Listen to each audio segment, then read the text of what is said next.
In Colorado history, it's always the governors that get the attention and the glory and the fame, and people don't even know the names of their wives usually.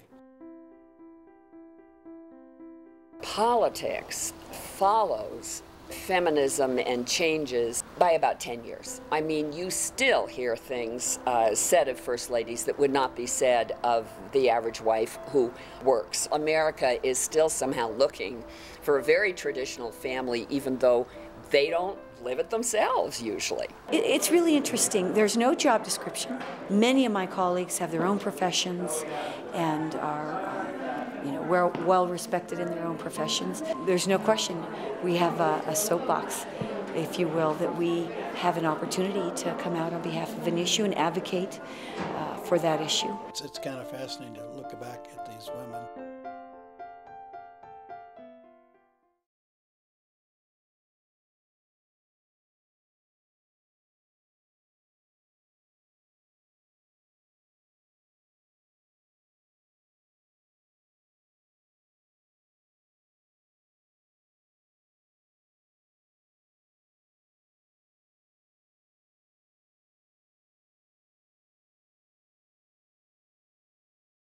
The challenge that a first lady faces has changed enormously.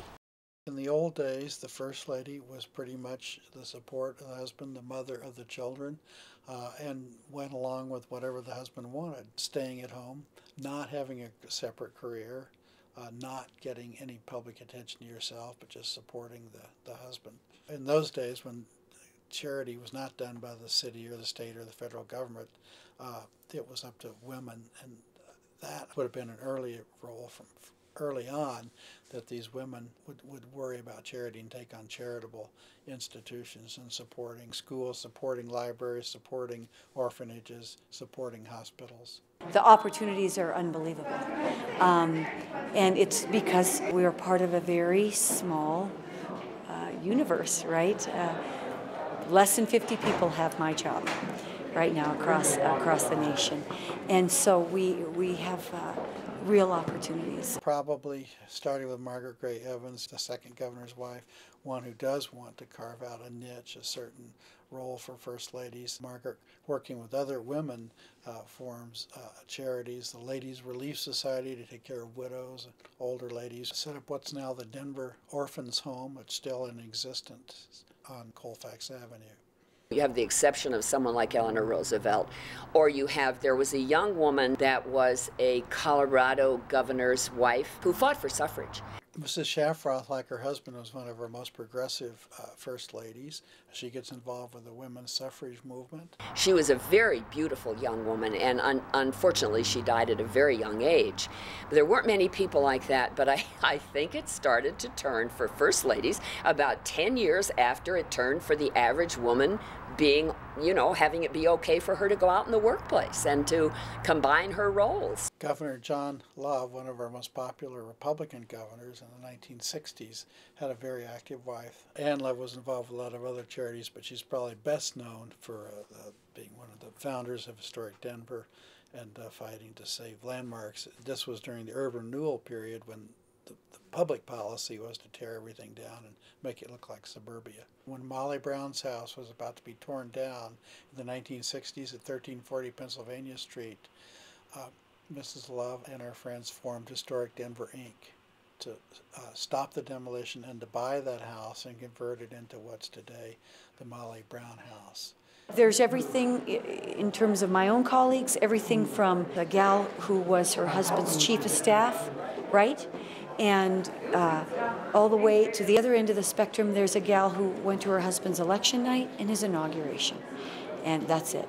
Well, first of all, someone said to me, the more liberal your cause, the more conservative your dress. So don't go out there with frizzy hair and bell-bottom pants and, low-cut T-shirts. Dress like a traditional lady and then talk like a radical feminist.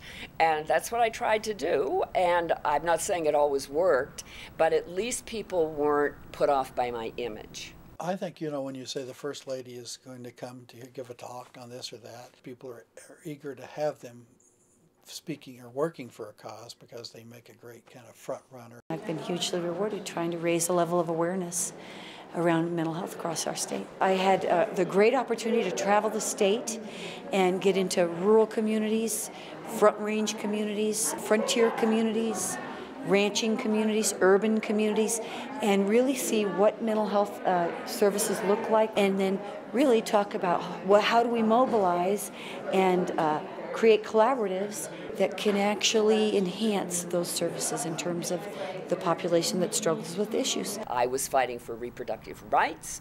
I was fighting for the Equal Rights Amendment, which doesn't seem controversial, but it was. You know, it passed in Colorado, then there was a move to rescind it, and of course it never did pass nationally.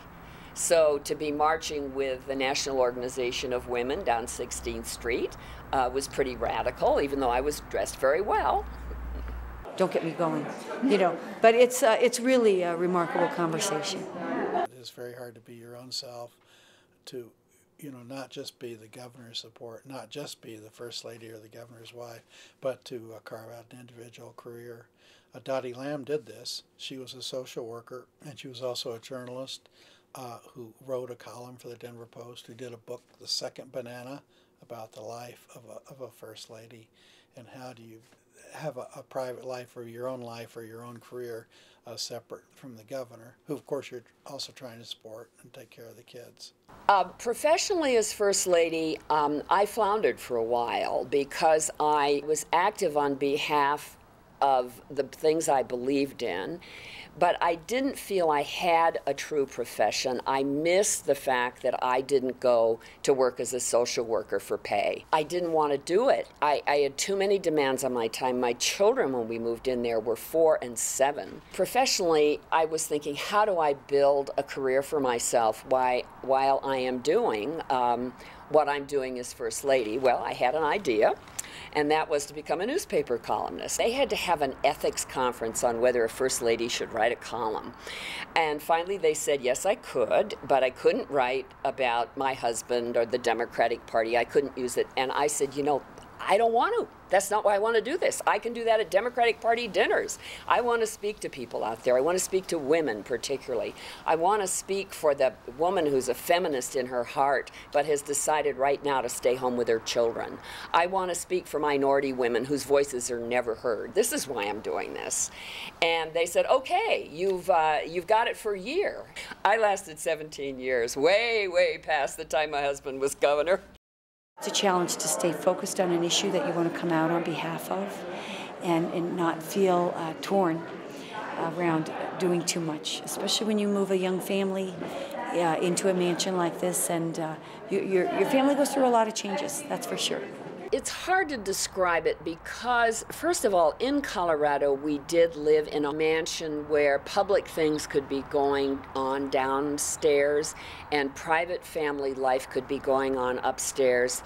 Our life was a lot easier than some governors and governors' spouses that I know because of the setup.